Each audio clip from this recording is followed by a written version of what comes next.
hamon po natin sa Office of the President na kung pinapagpaliwanag natin ang Vice President sa paggamit niya ng confidential fund, lalong kailangan ng Pangulong magpaliwanag dahil di hamak na mas malaki ang confidential and intelligence fund ng Office of the President.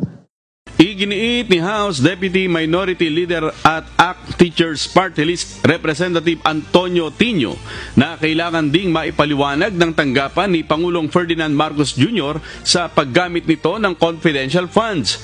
Anya, kung sinisilip ang questionableng paggastos ng opisina ni Vice President Sara Duterte ng nasa 612.5 million pesos na halaga ng confidential funds noong 2022 hanggang 2023, lalo na si PBBM na may bilyong pisong halaga ng confidential and intelligence funds o CIFs.